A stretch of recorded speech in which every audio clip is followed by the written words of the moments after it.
আল্লাহ যে বিধানগুলো দিয়েছেন কোরআনুল কারীমে, প্রায় 500 আয়াত বিধান সম্পর্কিত।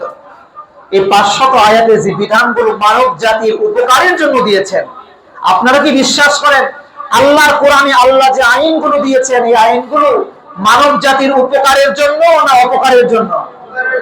একটু আওয়াজ করে বলবেন, উপকারের জন্য না অপকারের জন্য?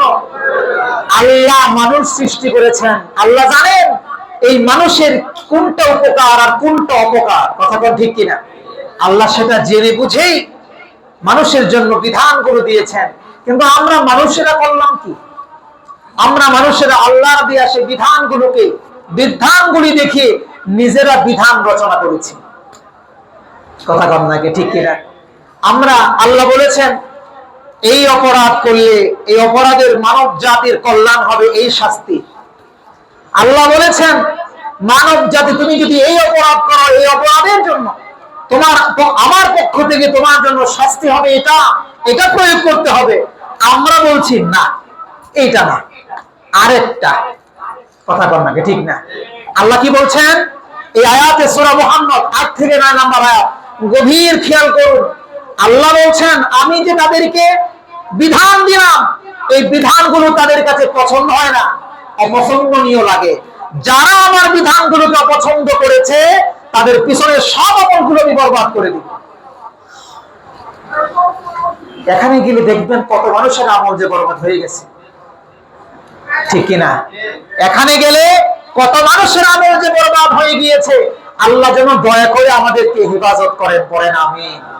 আহারে কি অবস্থা হবে! এজন্যই তো আল্লাহর হাবিব যে বলেছেন হাজারে একজন জান্নাতে যাবে। এক হাদিস এসছে হাজারে একজন জান্নাতে যাবে, শতে একজন জান্নাতে যাবে। আমি এই হাদিসগুলো পড়ার আগে যখন ওই হাদিসটা পড়েছিলাম আমার মাথায় ধরে নাই, কেমনে সম্ভব? এত নামাজি, এত রোজাদার, এত যাকাত দেনেওয়ালা, এত হজ করনেওয়ালা, নামাজ পড়তে পড়তে কপালে দাগ ফেলিয়ে দিয়েছে, নাকে দাগ ফেলিয়ে দিয়েছে, এই মানুষগুলো জান্নাতে যাবে না, শতে একজন আর হাজারে একজন যাবে। এটা কেমন করে হয়? ওরা কারা? ইমানদার দাবিদার, তাদের পক্ষ থেকে হাজারে একজন। আমি খেয়ে হারিয়ে ফেলতাম। এই হাদিস, এই কোরআনের আয়াতগুলো যখন আমার সামনে আসে তখন আমার বুঝে আসে আসলেই তো সঠিক। এই নামাজের দাগ ফেলনেওয়ালা কত মানুষ আল্লাহর বিধানকে অপছন্দ করে বসে আছে এবং মানব রচিত বিধানকে তারা প্রশ্রয় দিয়ে এটাকেই যত উপযুক্ত মনে করে বসে আছে। কথা বল ঠিক কিনা? আর আল্লাহ তো বলেছেন, মানুষের কথা নয়, আল্লাহ সূরা মুহাম্মদ 8 থেকে 9 নম্বর আয়াত, আল্লাহ বলেছেন এই কাজ যে করলো তার পিছনের আমলগুলো বরবাদ। যার নেক আমল বরবাদ হয় তার জন্য আর কি থাকতে পারে? জাহান্নাম ছাড়া আর কিছু আছে? এই লোক নামাজ পড়লেই কি, এই লোক 100 বার হজ আর উমরা করলেই কি, এই লোক তাহাজ্জুদ গুজার আউবিন গুজার হলেই কি, যদি সে আল্লাহর বিধানগুলোকে অপছন্দ করে? প্রিয় ভাই, আল্লাহর বিধানগুলোকে অপছন্দ করার মতো দুঃসাহস দেখানো যাবে? যদি কেউ এই কাজ করে থাকে, আমাদের মধ্যে যদি আমরা কেউ এই কাজ করে থাকি, আজকে থেকে তওবা করতে হবে। আল্লাহটাই সঠিক। কারটা সঠিক? আল্লাহটাই সঠিক, মানব রচিত সঠিক নয়। মানুষেরটা পরিবর্তনযোগ্য, আল্লাহটা কোন কালেই পরিবর্তনযোগ্য নয়। আল্লাহটা তো চিরনতুন। কথা কথা ঠিক কিনা? আল্লাহটা কি চিরনতুন, কিয়ামত পর্যন্ত সমস্ত মানুষের জন্য চিরনতুন, চিরাধুনিক। আল্লাহর কোন আইন কোন কালে কোন মানুষের জন্য বাতিল বা পরিবর্তনযোগ্য হতে পারে না। তো 4 নাম্বার কারণ বললাম, যে কারণে আমাদের আমলগুলো বরবাদ হয়ে যায়। আল্লাহ যেন আমাদের হিফাজত করেন। আওয়াজ করে পড়েন আমিন। সূরা মুহাম্মদ আয়াত নাম্বার 28, আল্লাহ এই জায়গায় বলছেন আমলগুলো বরবাদ কেমনে হবে। আল্লাহ বলছেন যালিকা বিআন্নাহুম ইত্তাবাউ মা আসখাতাল্লাহা ওয়া কারিহু রিদওয়ানাহু ফাআহবাতা আমালাহুম। আল্লাহ বলছেন তারা এমন জিনিসের অনুসরণ করে যেই জিনিস আল্লাহকে অসন্তুষ্ট করে ফেলে, যেই জিনিস আল্লাহকে অসন্তুষ্ট করে ফেলে। আর তারা আল্লাহ সন্তুষ্টকে কেমন যেন অপছন্দ করে। আল্লাহ এই জিনিসে তার কাজে সন্তুষ্ট হোক এইটা কেমন যেন সে চায় না। আল্লাহ বলছেন এই কাজ যারা করে তাদের আমল নামগুলো আমি আল্লাহ বরবাদ করে দেই।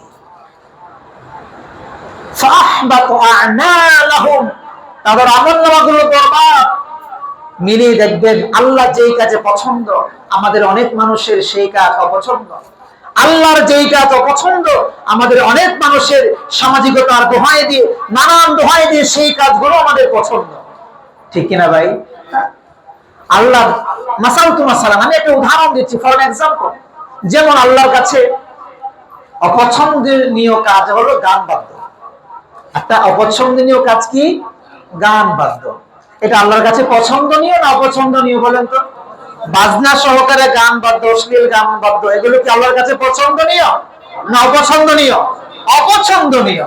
এইটা আমরা জানি না কত লোকে? সবাই জানি না এটা? সবাই জানি, মানি?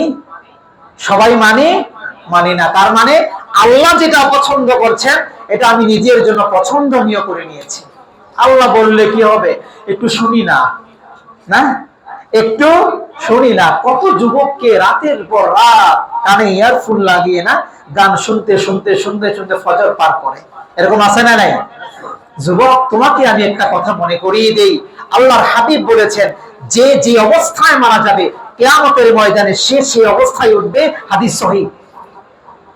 যে যে অবস্থায় মারা যাবে, কেউ যদি রুকু অবস্থায় মারা যায় কিয়ামতের ময়দানে আল্লাহ যখন তাকে উঠাবেন রুকু অবস্থায় সে উঠবে। কেউ যদি সেজদা অবস্থায় মারা যায় কিয়ামতের ময়দানে আল্লাহ যখন তাকে উঠাবেন সে সেজদা অবস্থায় উঠবে। কেউ যদি জিহাদ করতে করতে মারা যায় কিয়ামতের ময়দানে রক্ত অবস্থায় সে জিহাদরত অবস্থায় সে উঠবে। যে যে অবস্থায় মারা যায়। এবার তুমি যদি গান শুনতে শুনতে মারা যাও, একটু ফিকির করো, তুমি যদি গান শুনতে শুনতে মারা যাও কিয়ামতের ময়দানে গান শুনতে শুনতে তোমাকে উঠতে হবে। তুমি যদি খারাপ কাজ করা অবস্থায় মারা যাও, আল্লাহর বিরুদ্ধাচরণ করা অবস্থায় মারা যাও, আমরা কি কেউ জানি আমরা কখন মারা যাব? জানি? এক সেকেন্ডের নাই ভরসা। গান গাইতে গাইতে গায়ক স্টেজেই মারা গেল, ঠিক না বেঠি? এই জানতো এই স্টেজে পারফরমেন্স করার সময় এই গান গাইতে গাইতে তার মরতে হবে? এটা কি তার জানা ছিল? জানা ছিল না। যুবক, তোমাকে আমি বলছি, তুমি যেই শক্তির তাগড়ার কারণে, বয়সের কারণে, নানান অজুহাতে নফসের কারণে তুমি যে গুনাহ করে চলছো, দিব্যি না জানে কখন তোমার মরণ চলে আসে। তুমি জানো না মালাকুল মউত তোমার পেছনেই দাঁড়ানো। তুমি জানো না কেবল রবের হুকুমে অপেক্ষা করছে, তোমাকে থামা দেবে, তোমার রূহ নিয়ে যাবে। সেই অবস্থায় তোমার রূহ যদি তার হাতে চলে যায়, যে অবস্থায় তুমি আল্লাহর বাধ্যগত কাজ করো নাই, অবাধ্যগত কাজ করছিলে, কি জবাব দিবে তুমি আল্লাহর সামনে? কি জবাব দেবে তুমি আল্লাহর সামনে? তোমাকে তো সেই অবস্থায় কিয়ামতের ময়দানে উঠা লাগবে। নবীজি তোমার জন্য সুপারিশ করতে আসবে। আল্লাহ যেন আমাদের সবাইকে বোঝার তৌফিক দান করেন, পড়েন আমিন। তো আল্লাহ যেই কাজে সন্তুষ্ট আমাদেরকেও সেই কাজে হওয়া লাগবে সন্তুষ্ট। আল্লাহ যেই কাজে অসন্তুষ্ট, যুবক, এই কাজে আমাকে সন্তুষ্ট হওয়া যাবে? আরো অনেক উদাহরণ ছিল আমার সামনে, বলতে পারবো, বললে যদি লজ্জিত হন এই জন্য বলছি না। বুঝে বুঝে আমল করলেই হলো। আল্লাহ আমাদেরকে বুঝে আমল করার তৌফিকটুকু দান করুন, পড়ে আমিন।